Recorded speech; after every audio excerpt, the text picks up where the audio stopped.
Bon, alors j'ai posté une vidéo il y a quoi, un jour, 2 jours là, pour proposer une expérience pour voir si la Terre était plate ou si elle était courbe, un truc qui me semblait judicieux. Mais apparemment c'est pas possible, on le verra pas parce que l'inclinaison de l'avion c'est pas possible, etc. Et putain, les commentaires que vous faites les gars, sérieux, c'est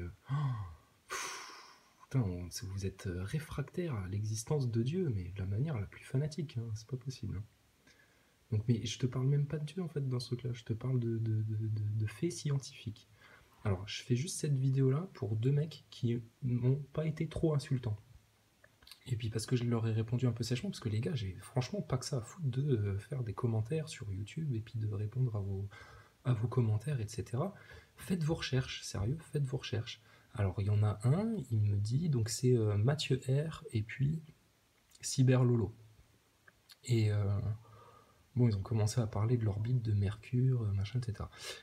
Moi, je leur ai juste posé comme argument qu'il était totalement impossible de voir Mercure, Vénus et Jupiter ensemble dans le même ciel la nuit. Alors voilà pourquoi. Puisque t'es pas capable d'ouvrir un bouquin d'astronomie et de regarder les orbites, alors je t'ai fait, tu vois, c'est bidon, hein, je t'ai fait le Soleil, Mercure, Vénus, hein, en sachant que les proportions, ça n'a rien à voir avec ça, hein, on est sur des distances avec des proportions de dingue. Ça, on va dire que c'est la Terre, et puis plus loin, t'as Jupiter. T'es d'accord que tout ce cercle-là, là, interne, bah, c'est le côté où il fait toujours jour, d'accord? Tu vas te balader ici, là, machin, sur le cercle, il va toujours faire jour de ce côté-là. Et puis, bah, du côté-là, par définition, vu que tu es opposé au soleil, c'est la nuit. Explique-moi, alors je te, je te propose un petit défi. Dis-moi comment bah, tu peux avoir ces deux planètes-là côté nuit en même temps que celle-ci. Je te regarde. C'est possible ou pas?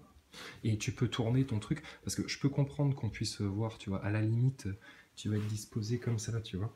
Tu peux voir à l'aube ou au coucher du soleil, tu vas voir, tu vois, à l'horizon, etc. Ça, ok, pas de souci. Mais viens pas me dire que tu peux voir Mercure, Vénus et Jupiter dans le même ciel. En plus, il te les montre ces trois points, tu vois. Il te les montre dans la nuit, ces trois points comme ça, tu vois. Donc elles sont même pas alignées, machin. Non, c'est trois points, voilà, c'est trois points comme ça. Donc, c'est possible comment ça, Mathieu R? Parce que je te respecte, hein, mais franchement, les globeux, putain, vous tenez une couche. Vous tenez une couche. Alors je peux comprendre que vous ayez un blocage parce que ben, si la Terre effectivement est plate, ça veut dire que Dieu existe et que la création est unique, etc. etc. Ouais, ben, tu sais, je vais te dire, j'ai pas attendu de découvrir la Terre plate pour être croyant. Et j'ai pas adhéré à la Terre plate parce que ça correspondait à mes croyances. Pas du tout. Pas du tout. Donc arrêtez de prendre les mecs qui pensent que la Terre est plate pour des mongoliens, pour des débiles qui pigent rien à la science. On vous met des évidences sous le nez. Hein, tu vois, t'as la Terre qui est ici. Tout le côté là, il fait nuit. Tout le côté là, c'est vers le jour. Explique-moi comment, la nuit, tu peux avoir Mercure et Vénus qui sont observables à côté de Jupiter. La nuit. Il faudrait que tes planètes, elles passent du côté externe. Voilà, t'as qu'une solution. Putain, ça, et ça, là-dessus, vous faites un blocage. Et là-dessus, vous nous dites qu'on est des burnes en science et qu'on comprend que dalle, etc. Je t'expliquais aussi un autre truc. Donc ça, Soleil, la Terre, t'es d'accord? T'es ici, jour 1, 6 mois plus tard, t'as fait ta révolution, ton orbite, et puis t'es ici. Pourtant, la nuit, quand t'es ici la nuit, tu vas observer une partie du ciel des étoiles qui va être très particulière. Et quand tu étais ici, bah, la nuit, tu vas être du côté là, donc tu observes des parties d'étoiles qui sont aussi très particulières. Comment t'expliques que les étoiles que tu vois la nuit, à ce moment-là, c'est exactement les mêmes que celles que tu as là? Alors oui, pour celles qui sont au-dessus, dans le ciel, etc., bien sûr, tout à fait d'accord. Mais celles qui sont du côté, là, qui sont dans cet axe-là, elles devraient changer, non? Bon, autre truc. Euh, La Tesla dans l'espace. Vous avez vu ça quand même, les gars? Elon Musk, il a envoyé une Tesla dans l'espace. Et lui-même a dit, ça a l'air tellement... Il a dit, it's real because it looks so fake. Voilà, tu vois, ça a l'air tellement faux que c'est pour ça que c'est réel. Si vous êtes des scientifiques aussi avertis que vous le prétendez, et puis que vous avez la science au bout des doigts, etc., on est d'accord que dans l'espace, c'est de l'ultra-vide. Okay, donc l'ultra-vide, on n'est pas capable de le reproduire sur Terre, on est capable de reproduire des vides assez élevés, mais on n'est pas capable de reproduire de l'ultra-vide sur Terre. Malgré tout, tu envoies une Tesla dans l'espace. Alors quand en conférence de presse, il était demandé à Elon Musk, est-ce que c'est une Tesla qui a été trafiquée ou est-ce que c'est... Non, non, il t'a répondu, c'est une Tesla de série. C'est-à-dire c'est la même voiture que monsieur de tout le monde qui va s'acheter une Tesla. Ils envoient ça dans l'espace. Dans l'espace, il fait 200 degrés quand le soleil il tape dessus. Prends une bagnole, mets-la dans un four à 200 degrés et tu vas me dire si les peintures elles tiennent. Tu vas me dire si les plastiques du tableau de bord ils prennent pas un coup dans la gueule. Et puis apparemment les pneus c'est des pneus aussi de série, donc ils ont envoyé ça dans l'espace, dans le vide, et puis les pneus ils bougent pas, les pneus ne gonflent même pas. Attends. Et on met de côté aussi les milliers de débris satellitaires et d'éventuels petits cailloux de l'espace qui seraient censés venir au moins foutre des impacts dans ta bagnole. En parlant d'impact, pour vous montrer à quel point la NASA se fout de votre gueule. J'ai vu ça il y a pas longtemps, hein. J'espère que c'est encore là. Ah bah voilà. Donc bien sûr, hein, c'est un platiste qui va te poster ça. Attends, j'ai pu avancer parce que j'ai déjà vu un autre qui parlait de ça l'autre jour. Hein. Voilà. T'iras voir. Allez sur les sites anglo-saxons, mes chers compatriotes français qui parlent de la Terre plate. Parce qu'aux États-Unis, à chaque fois vous venez avec des arguments de ceci, de cela, mais c'est pour ça que je vous réponds pas, les gars, c'est pas par manque de respect. C'est parce que en fait les trucs que vous avancez, putain, ils ont déjà été vus et revus, t'inquiète. T'inquiète. Donc non, non, on n'est pas des burnes, voilà. Mais ça, c'est pas une preuve que la Terre est plate, on est bien d'accord. Mais c'est quand même, putain, un élément. Tu vois, cette photo-là, il y a, je crois que c'est Harfield. Donc il me semble, si je dis pas de conneries, que c'est l'astronaute qui était dans l'ISS, le mec avec... Oui, bah c'est lui, Chris... non, Hadfield, pardon. Voilà, il tweet un truc pour dire, en gros, félicitations les mecs, vous avez bouché un trou dans le truc. Et il t'envoie une photo. En fait, la photo là, bah t'iras voir, voilà, bah tiens, c'est la couverture d'un bouquin. Tu te rends compte jusqu'où ils sont culottés quand même, hein, les mecs de la NASA, hein, parce que là, j'hésite entre terre plate, terre ronde, je vois ça, je me dis, ils se foutent quand même bien de notre gueule, quoi. Franchement. Et l'histoire de la Tesla, c'est pareil. Et puis, alors je sais que je ne suis qu'un petit sous-fifre de merde, un petit mec de la populace de merde, et que je n'ai surtout pas à demander ça au grand Thomas Pesquet qui a été dans l'espace. Mais moi, je voudrais juste que Thomas Pesquet, il enfile sa combi d'astronaute. Et puis à la NASA, si vous êtes au courant, messieurs les scientifiques globeux, là, il y a ils ont un grand caisson dans lequel ils sont capables de faire du vide, un gros truc, hein. Bah, qui mette sa combi d'astronaute et puis qu'il aille dans ce caisson de vide, juste pour qu'on voit comment elle fonctionne, sa combi, voir si elle gonfle ou pas. Parce que là, les mecs, ils sont dans le vide avec leur combi qui est remplie d'air, hein, en toute logique. La combi, elle est remplie d'air, mais elle ne gonfle pas. Donc, ça, je suis désolé de vous le dire, mais l'espace, ça pue la merde. Hein. Franchement, ça pue un peu la merde, votre histoire. Là. Et alors après, oui, il y a aussi les fameux arguments, donc je les réfute pas du tout, hein, ces arguments-là, de dire oui, bah comment t'expliques que dans un hémisphère, les étoiles tournent dans un sens et dans l'autre hémisphère, les étoiles tournent dans l'autre. Alors, mea culpa, je saurais pas te l'expliquer de manière très précise, mais si on imagine, parce que là, tu es en train de redécouvrir un tout nouveau modèle en fait, si tu vas dans le sens de la Terre plate, si tu imagines qu'effectivement tu as une grande étendue plate qui est recouverte d'un dôme, mais tu peux parfaitement avoir un effet d'optique sur le dôme qui te fait croire que le firmament il tourne dans un sens ou dans l'autre. Là-dessus, franchement, effectivement, je peux pas te l'expliquer. Mais c'est pas pour autant que je vais continuer à croire au globe si le globe il a des incohérences encore plus flagrantes. Et si la NASA pue le mensonge, putain, mais il a plein nez. Allez voir les vidéos des conférences de presse de Neil Armstrong et Buzz Aldrin quand ils sont revenus de la Lune. Et ça se trouve facilement, hein, allez voir ça.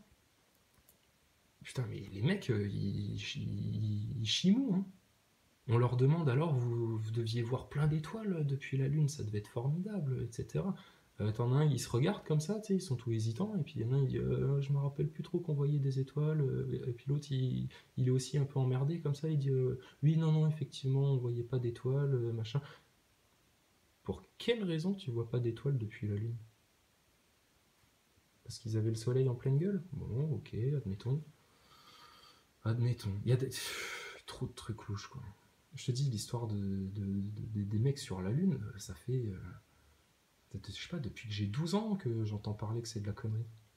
Et puis j'étais allé vérifier aussi par moi-même, effectivement, t'as des ombres qui collent pas, t'as des trucs chelous. Le truc le plus chelou, franchement, je crois que c'était le président Nixon, hein, c'est ça. Il décroche son téléphone, il appelle les mecs sur la Lune, au téléphone. Hein. Alors les gars, comment c'est la Lune, ça va, ça se passe bien et tout.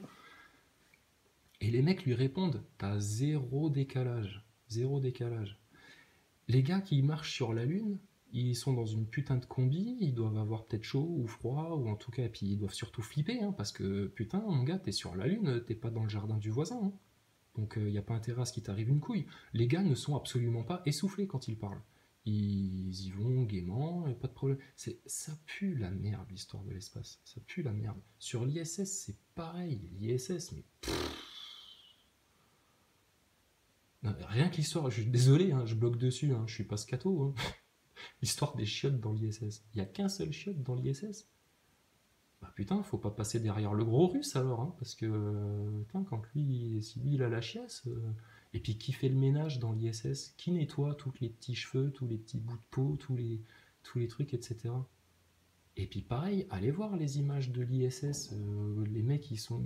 Alors, si t'es en impesanteur, t'as déjà été dans la piscine, à la piscine dans ta vie, dans une piscine, tu sais, avec genre rivière sauvage où tu te fais emporter par le courant. Eh ben, observe bien ton corps de la manière la plus naturelle et de la manière la plus détendue, il revient vers une position fétale. Tu vois, t'as tes genoux qui se plient, t'as tes bras qui se recroquevillent vers ton corps, parce que quand t'es dans un environnement comme ça où tu flottes, bah, c'est le réflexe de tes muscles, etc. Et là, les mecs, systématiquement, ils te font des interviews, ils ont le dos bien droit, etc. Mais ça doit te tuer le dos de rester droit en impesanteur. Ils sont pendus à des câbles, les mecs là, c'est fait en studio, tu plaisantes ou quoi? Bien sûr. Donc, ouais, non, à la base, je faisais une vidéo juste pour dire tous les commentateurs globeux là, putain, vous êtes méchants en fait, hein. Vous êtes des vilains quoi. Et vas-y que je t'insulte, et vas-y que je confonds tout, et vas-y qu'il n'y a aucun complot sur Terre. Non, bien sûr, tout va bien. Il n'y a aucun symbole complotiste, rien, rien. Sur le dollar, ils n'ont pas mis le triangle, et les francs-maçons, tout ce qu'ils découvrent en loge, ils te le disent dans les écoles. Oui, c'est bien pour ça que ces gens-là se cachent. Non, si t'as la vérité, tu l'as dit au grand jour. T'as pas peur de la dire. Qui t'a passé pour un fou, qui t'a passé pour un attardé, t'as la vérité, tu sais que c'est la vérité, bah tu la balances. Par contre, quand t'as des trucs à cacher et puis que tu gardes des choses occultes, etc., c'est que tu fais pas des choses très saines.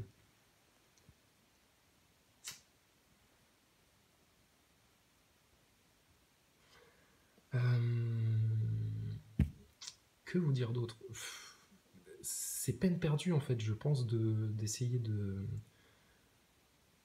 j'allais dire convertir. Ouh là là, attention, attention aux mots qu'on utilise. De persuader ou de convaincre un globeux, hein, parce que maintenant, ça y est, il y a une nouvelle division dans la société française. Bah, c'est bien, au moins ça aura eu une conséquence positive pour notre chère élite sataniste, c'est qu'ils auront réussi à diviser encore en plus les platistes et les globistes. Ouais, donc tu peux pas convaincre un mec. Je veux dire, l'histoire que je vous expliquais tout à l'heure avec Vénus et Mercure et Jupiter dans le même ciel la nuit, mais ça n'est pas possible. Ça n'est pas possible. Tu peux pas à la fois voir quelque chose qui est devant toi et derrière toi. C'est compliqué à comprendre ça. Faut avoir un doctorat en astrophysique pour le comprendre. Et ça choque personne. Je sais pas. Donc ouais, les mecs se lancent dans des conjectures. Il y en a aussi, il est trop fort. Alors, je sais jamais si c'est Fred Aves ou comment il s'appelle l'autre. Oh, je sais plus. Enfin, sérieux les gars. Et alors le dénominateur commun de ces mecs-là, de la même manière que le dénominateur commun des platistes, ben, c'est d'arriver à la conclusion que Dieu existe. Hein. Tu n'adhères pas au platisme parce que tu es croyant. Non, c'est une conséquence directe. Et c'est bien pour ça qu'ils refusent. Donc les globeux, eux, de leur côté, vous refusez absolument cette idée de Terre plate parce que vous ne pouvez pas admettre que Dieu existe. Ça, rien que cette idée-là, elle vous horripile. Vous supportez pas ça. Maintenant, moi, je vais vous dire, parce que de mon point de vue, ben, je le vois très bien, tu vois. Pourquoi vous avez un tel dégoût de la foi, de Dieu, etc. Mais parce qu'on vous a endoctriné là-dedans. Parce que dans toutes les séries télé, les trucs que tu as vus, etc., on t'a toujours opposé Dieu et la science. Mais ça n'est, la foi et la science, c'est absolument pas opposé. Absolument pas. Donc, ouais, enfin voilà, c'est pour dire et en même temps pour rien dire. Les commentaires, vous êtes lourds. Sérieux, vous êtes lourds. Bon, il y a des mecs, c'est clairement des trolls. Hein. Je pense au plug anal, là, je sais pas comment il s'appelle. Le plug, là. Mais, je sais pas. Il y a des mecs qui arrivent à filmer au-delà de ce que l'équation de la courbure terrestre permet. Tu as une équation, tu sais que à telle hauteur de point de vue, si tu regardes dans telle direction, tu as une certaine équation de courbe, et t'es pas censé voir des objets qui se trouvent au-delà de cette courbure. Ben oui, parce qu'ils disparaissent derrière ton arrondi. Là. Mais t'as des mecs avec des zooms assez puissants qui arrivent à voir ça. Et donc la réponse des anti-platistes, parce que putain, je veux dire, être platiste aujourd'hui, c'est presque comme être juif dans les années 30 ou 40. Hein. On a le droit de te cracher à la gueule, on a le droit de traiter ta mère, de dire que t'as pas le droit d'avoir des enfants parce que tu vas en faire des trisomiques, limite. Ça va loin quand même, hein, vos insultes, les gars, calmez-vous. Hein. Et t'as quand même pas mal de gens là maintenant qui ont posté des vidéos où ils te montrent des choses qu'ils ont observées au-delà de ce que la courbure permet. Donc ça veut dire quoi? Ça veut dire que soit effectivement c'est plat, soit que le rond est plus gros que ce qu'on nous avait présenté au départ. Dans tous les cas, il y a une incohérence, il y a un truc qui cloche. Je le rappelle, dans un modèle qui est censé être rigoureusement précis, calculé, etc. etc. C'est normal ça? Bah non, ça l'est pas, c'est pas scientifique du tout.